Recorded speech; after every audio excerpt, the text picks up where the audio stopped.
हे guys, hello और welcome to HS academy. I hope you all are fine.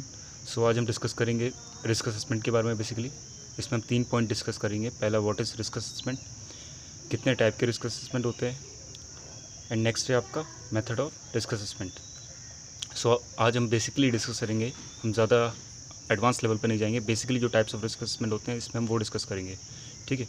So first of all हमें understand करना पड़ेगा what is risk assessment.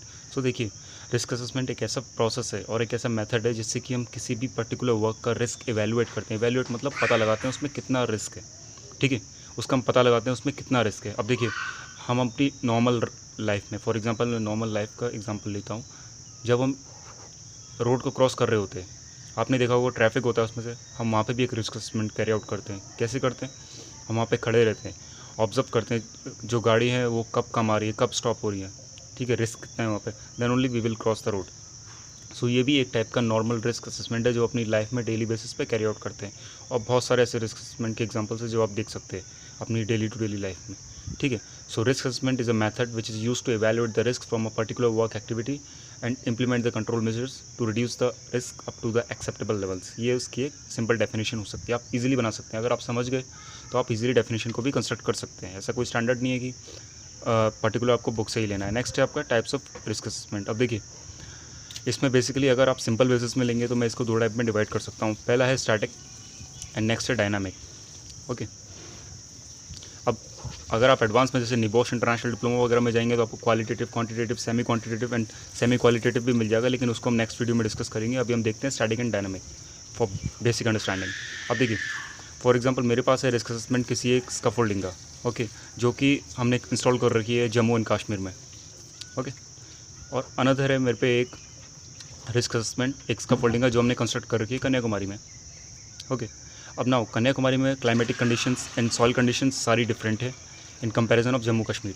सो अगर हम जो कन्याकुमारी का रिस्क असेसमेंट है स्कैफोल्डिंग का, उसे ही हम सेम इंप्लीमेंट कर देते हैं जम्मू कश्मीर में, ठीक है, तो उसकी इफेक्टिवनेस है जो वो रिड्यूस हो जाएगी, क्योंकि कंडीशंस चेंज है। वहाँ पे विंड लेवल्स दूसरे हैं, वहाँ पे सॉइल कंडीशंस दूसरी है, मटेरियल्स में भी डिफरेंट हो सकता है, तो उसको हम कहेंगे static, okay.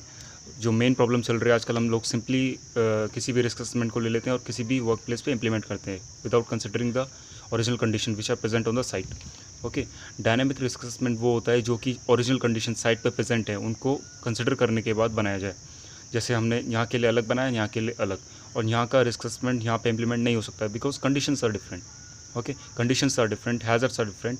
So this is the basic understanding of that static and dynamic risk assessment, okay. अब now how to conduct a risk assessment. So basically for that we have 5 steps.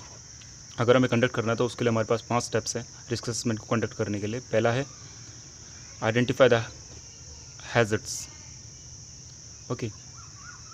So identify the hazards, सबसे पहले कोई भी work activity आप उसमें hazard सारे identify कर लीजिए। जो आपकी ऑब्जर्वेशन स्किल्स है वो बहुत अच्छी होनी चाहिए हैजर्ड आइडेंटिफिकेशन के लिए, आप हैजर्ड सारे आइडेंटिफाई कर लीजिए, ओके। नेक्स्ट है आपका identify the peoples, identify the person और workers who are at risk, okay. अब उससे नुकसान किसे पहुंच सकता है, वेदर दे आर इलेक्ट्रिशियंस, वो लेबर्स हैं, वो वेल्डर्स हैं, वो स्लिंगर्स हैं, वो कौन पीपल हैं जिन्हें स्पेसिफिकली वो हैजर्ड सबसे ज़्यादा टारगेट करेगा, ओके। थर्ड, एवेल्युएट और एस्टिमेट द रिस्क। अब आप रिस्क का एवेल्यूएशन कर लीजिए, रिस्क बेसिकली है कितना। अब ये क्वालिटेटिव टर्म में भी हो सकता है, क्वांटिटेटिव टर्म में, नंबर में आप यूज़ कर सकते हैं या फिर very high, low and medium पे यूज़ कर सकते हैं by using a risk matrix. अगर आपको रिस्क मैट्रिक्स के बारे में नहीं पता तो आप कमेंट में लिख सकते हैं, मैं एक सेपरेट वीडियोस पे बना दूंगा 3x3 और 5x5 जो भी मैट्रिक्स का आप कहेंगे, ओके। हमें रिस्क एवेल्युएट करना होगा रिस्क मैट्रिक्स का यूज़ करके। फोर्थ है आपका implement the control measures to minimize the risk up to the acceptable level. हमें कंट्रोल मेजर्स को इंप्लीमेंट करना है ताकि हमारा जो रिस्क है वो अगर मीडियम में है तो लो में आ जाए, लो में है तो और कम हो जाए, अगर हाई में है तो वो मीडियम में आ जाए, ठीक है। ऐसा हमें इंप्लीमेंट करना है by using as low as reasonably practicable control measure ALARP. अब एलआप अगर आपको नहीं पता तो आप इसे कमेंट बॉक्स में लिख सकते हैं, मैं एक इसमें सेपरेट वीडियो बना दूंगा। नेक्स्ट है रिव्यू। अब देखिए, हमें इसे अपना जो रिस्क असेसमेंट है इसे कंटिन्यूसली बेसिस पे रिव्यू करना पड़ेगा। आप हफ्ते में ले लीजिए या फिर महीने में ले लीजिए, इसे हमें रिव्यू करना पड़ेगा, ठीक है। इसमें जो हमने कंट्रोल मेजर्स लगाए हैं उनकी इफेक्टिवनेस जो है उसकी वैल्यूएट करने के लिए, अगर वो कम हो गई है तो हमें फर्दर कंट्रोल मेजर्स वहाँ पे इंप्लीमेंट करने पड़ेंगे, ठीक है। तो review one of the most important part of any risk assessment. So ये इसके 5 बेसिकली स्टेप हैं, और ये स्टेप आप देखेंगे आपको जो निबॉश के जो आयोश के हैं, फर्स्ट ऑफ ऑल आयोश में भी आपको यही 5 मिलेगा।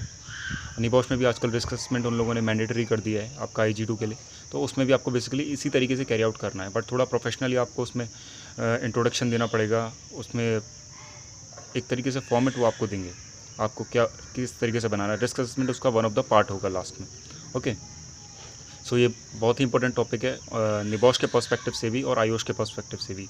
तो आप इसे कोई भी अगर आपको इसमें डाउट हो तो आप कमेंट बॉक्स में लिख सकते हैं, अगर आपको अभी इसमें अगर कुछ डाउट्स हैं तो। Thank you for so this is the full analysis of this topic. If you have any doubt you can put them in comment box. I'll be very happy to answer them. And if you like the video, kindly press the like button, share this video with your network, Aegis network, and subscribe to my channel and press the bell icon also for the notification of every single video I upload. Thank you for listening as always. God bless you all.